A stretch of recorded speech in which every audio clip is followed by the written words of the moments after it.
ايه رأيكم يا حبايبي؟ دي الفراخ بعد ما طلعتها من الحلة صبيتها في الصينية، فراخ بالجوانب، حطيتها في الفرن وخدت وش والصوص بتاعها اهو زي ما انتم شايفين كده.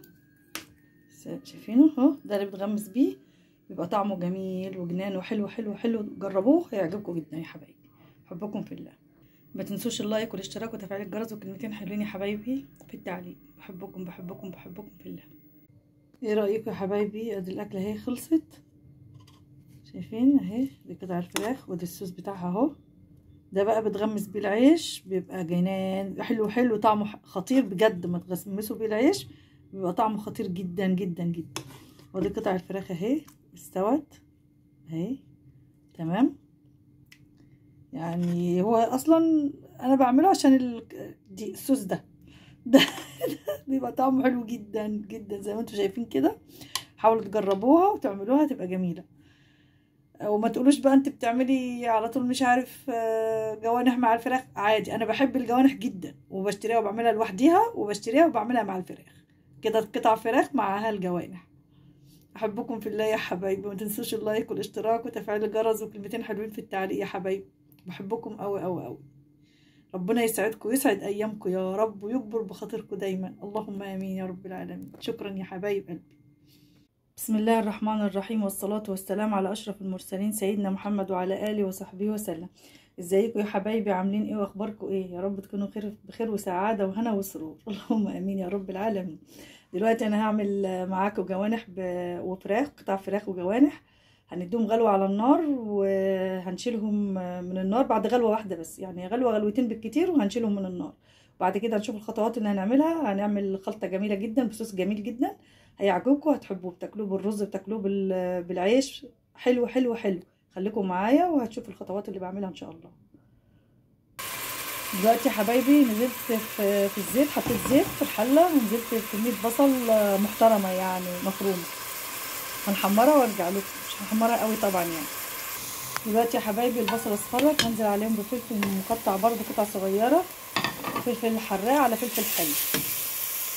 نزلت كده بعد الفلفل بمعلقه ثوم صغيره، حطيتها في جنب اهو. شوحهم كلهم كده مع بعض. هنزل مع البصل بالحاجات اللي حطيناها، ورق لورا، ورقتين كده لورا ماشي، وقرف خشب وقرنفل وحبتين حبهان. هنقلبهم في البصله كويس جدا، شوحوا مع البصله. هنزل كده بقطع الفراخ زي ما انتم شايفين كده ماشي، شوحها فيها. وخلي في حاجات لسه ما ضفتهاش فهضيفها لسه ان شاء الله. خليكم معايا الاكل الفيديو عشان تشوفوا الاضافات اللي هضيفها لسه. معلش يا حبايبي كنت هنسى اهم حاجه قبل ما اضيف الفراخ، عشان انا بحب اضيفها على البصل اصلا.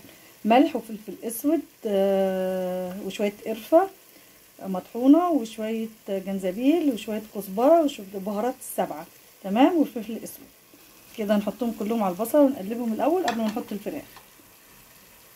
كده يا حبايبي اضفت قطع الجوانح وقطع الفراخ على بعض وحطيتهم في البصل. هنقلبهم ونشوحهم. في اضافات تانية لسه ما ضفناهاش، خليكم معايا للاخر.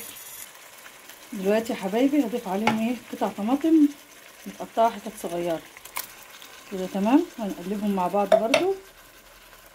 خلي بالكم يا حبايبي عشان لو احتاجت منكم شويه ميه ولا حاجه زودوها شويه ميه صغيره خالص، عشان ما تنسوش احنا سالقين الفراخ والجوانح في ميه، خدت غلوتين، فمش هتصبوا ميه كتير في قلب البصله. فانتوا لو عايزت منكم شويه ميه صغيره حطوا لها. في الاخر بقى نحط معلقه صويا صوص قبل ما تخلص خالص كده، تدي لها طعم رهيب وجميل. وهتشوفوا الاكله بعد ما تخلص بقى يا حبايبي.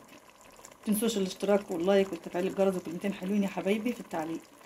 احبكم انا قوي قوي قوي، احبكم في الله قوي يا حبايبي.